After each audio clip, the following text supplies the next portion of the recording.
Hi everyone, and welcome to this video version of the Recruiting Future podcast. My name's Matt Alder, and in this interview I'll be talking to internet viral sensation Jackie Weaver. Virtual communication has been the mainstay for all of us now for nearly 18 months. As employers consider how they'll work post-pandemic, the debate about what stays virtual in the future is going to dominate the next few months. There's always a lot of discussion about the negative aspects of endless Zoom or team calls, but what would we lose if we return to our old way of working? To help provide some perspective on this, I have a very special guest for this very special edition of the podcast. Jackie Weaver became an instant celebrity after a Zoom recording of a chaotic meeting of Hamforth Parish Council went viral earlier in the year. As well as cheering us all up during a very long, miserable lockdown winter, Jackie has used her platform to champion the work of town and parish councils and increase the diversity of their membership. There are some really interesting parallels for employers here, and Jackie most definitely does have the authority. All the ages of history.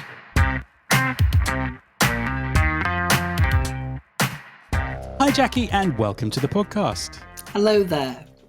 An absolute pleasure to have you on the show. Now, many people listening will already know who you are, but this is a global podcast. There may be some people out there who've not heard of you, who've not seen the sort of the coverage early in the year. So for the benefit of those people, could you just introduce yourself and tell us what you do? I'm Jackie Weaver, and most people who know me these days know me from a Zoom meeting that went viral. The meeting itself took place back in December 2020, but went viral in February of this year. I guess that it was the emotional overload of the meeting that perhaps caught the nation's attention. Absolutely, I think once you've seen it, you don't forget it. Tell us a little bit more about, because I think people may have seen the video but not really appreciate your job and what you actually do. Tell us a little bit about your role and maybe a little bit about what happened. Thank you, Matt. I guess for me, our town and parish councils are kind of like secret gems that a lot of people just don't know about. So that we have so many, 10,000 town and parish councils across the country, each of them full of local people deciding on local issues. And I'm afraid that because these are local issues and people do get passionate about them, occasionally we get ourselves into trouble. I work for an organisation called the Cheshire Association of Local Councils. There's 46 other of us throughout the country, and our umbrella body is the National Association of Local Councils, or NALC. Now, I don't have, as an organisation, we don't have regulatory powers. We're not there to police our town and parish councils. We're there to help and support them. But every now and then when they get into trouble, they do come to us and say, can you help? Now, help might be advice, training, guidance, that kind of thing. But in the case of this particular Zoom meeting, they asked if we could field an officer to support the meeting. And that was me. I'm sure you weren't expecting what happened next. Obviously, you certainly became the most famous person in local government, but for about a week or so, you were the most famous person in the country. And obviously, I'm sure all of it was quite surprising. But what was the craziest thing that happened during that sort of during those first few weeks? I think it's difficult to pick out one particular item, because I think really it wasn't so much any individual request, and there have been peculiar ones, I can tell you, but it was more the kind of onslaught of it, so that it kind of broke on the Thursday night. And on the Friday morning, there were TV vans and reporters and everything literally lined up outside. I said it before, but I'm sure the neighbours think I murdered somebody.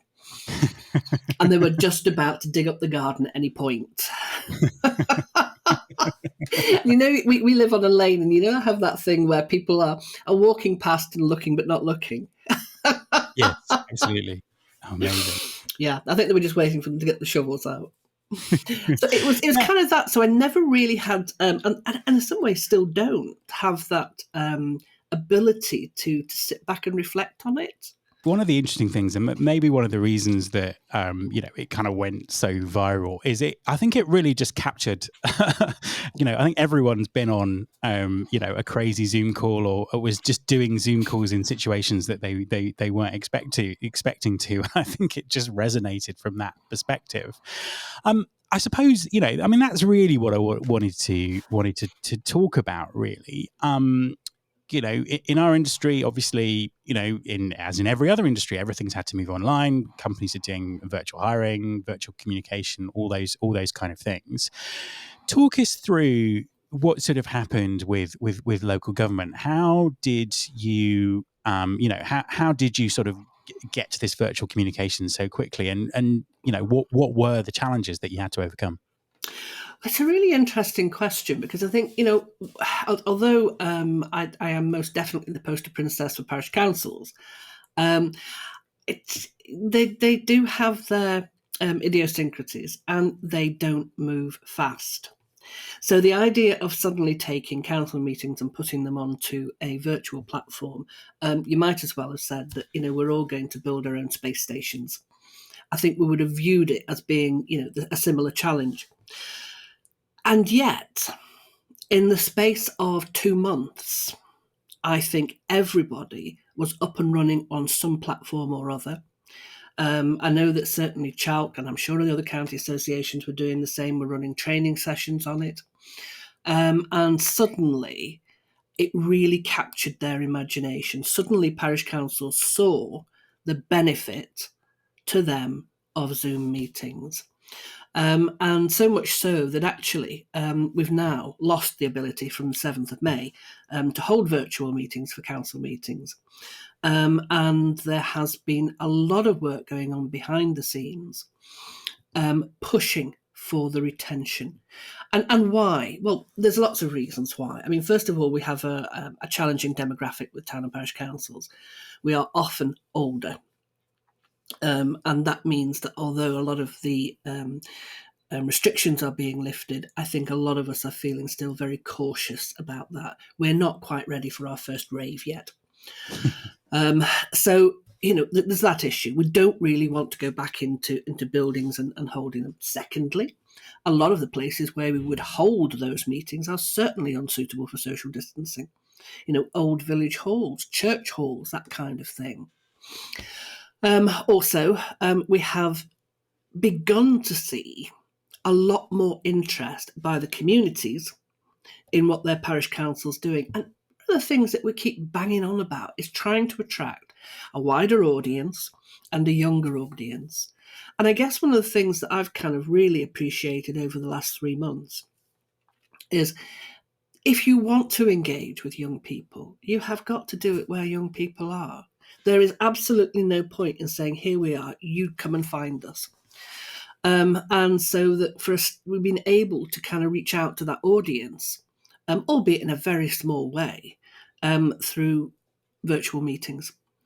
And as we could see that this was really building a kind of head of steam, it suddenly became something that was tangible to us. We could see how we could make it work for us. And now we can no longer do it. And whereas 12 months ago it was, well, I don't think this kind of thing, that's not going to work, we can't do that, has suddenly become, we can't lose it. It's really important to us. Absolutely, and I'll sort of we'll go into some parallels with employers in a second.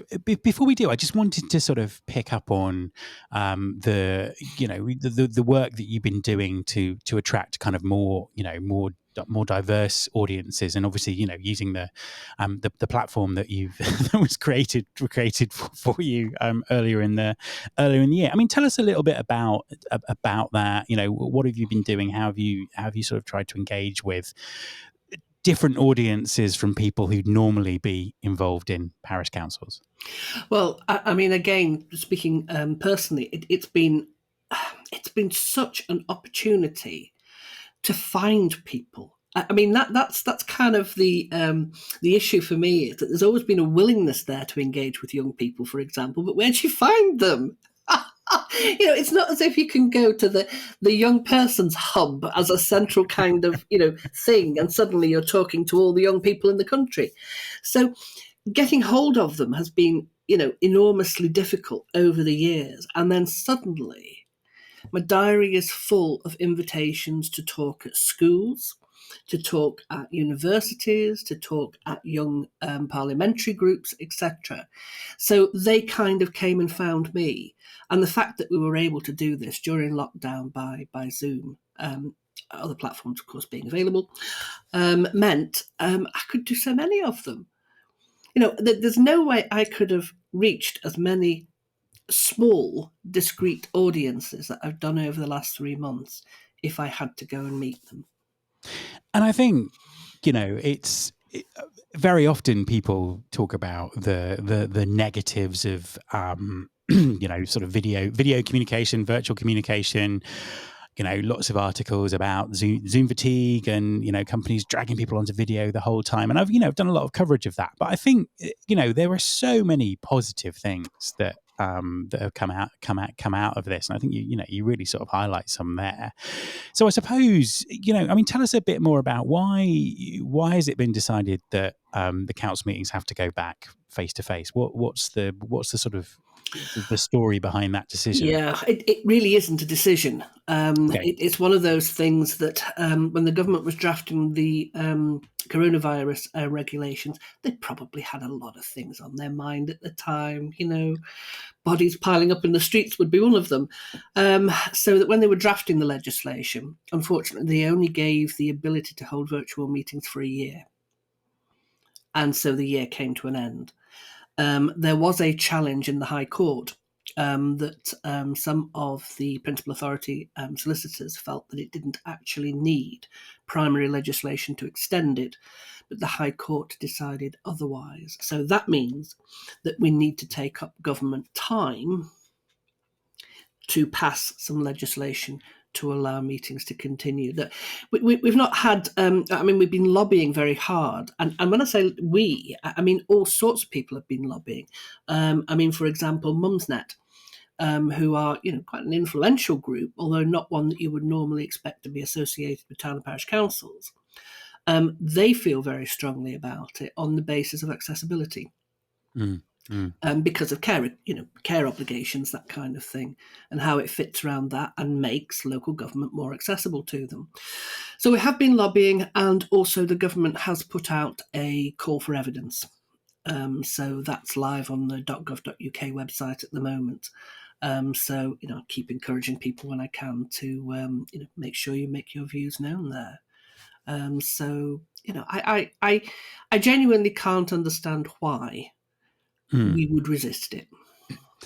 Absolutely, and I think it's interesting because, as I say, it's something that it's something that lots of employers are wrestling with at the moment in terms of, do they go back to work face to face? Are they hybrid? Are they virtual? So I think it's it's going to be a discussion around sort of all aspects of society for sort of many months to come. I mean, in an ideal world, what would it look like for you? Would it be a mix? Would it just stay all virtual? What do you think the best sort of solution would be?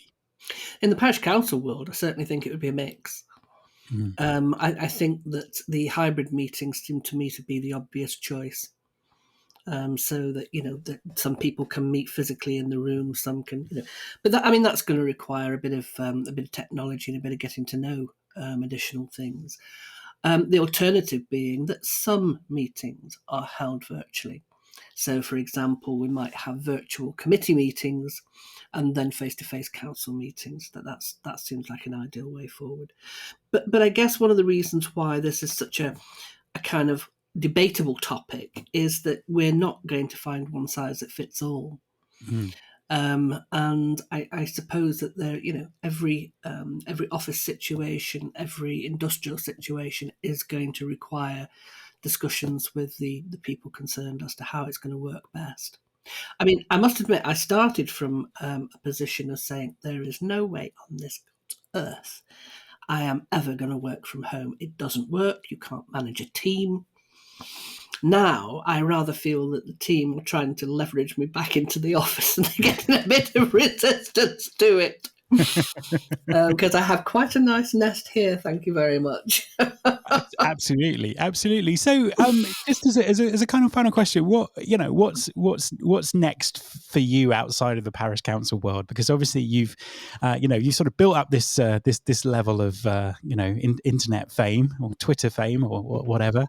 What can we expect to see from you next?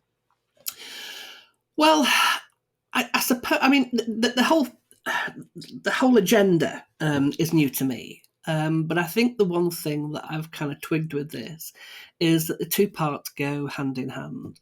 I think that if I want to talk about parish councils to a wider audience, I have to offer something else. I have to offer what my father-in-law used to call a latch lifter. And that means that I have to keep doing some of the, the fun stuff. To encourage people to say, well, I want to know what else she's got to say, and kind of slip it in through the back door in that way. So all sorts of interesting things. What can I tell you about? Check out the Brit Awards tonight. The Brit Awards, brilliant. The Brit Awards. Okay. Check out the Archers coming up. There may be a book. Wow. There may be a half-written book, actually. There may be a mastermind. Wow. Yeah, you've been busy. And I hear you're launching a podcast. Oh, I almost forgot about that. Yeah, podcast launches next week. And again, I guess that going back to the original video, there were things. It was a challenging video to watch. There's angry people in it, and it brings out all sorts of issues about, how we treat people in situations like that, etc. But there's also something inherently funny about a grown man literally losing it. So there is something amusing about that, and bless them, somebody saw that and thought it was worth running with.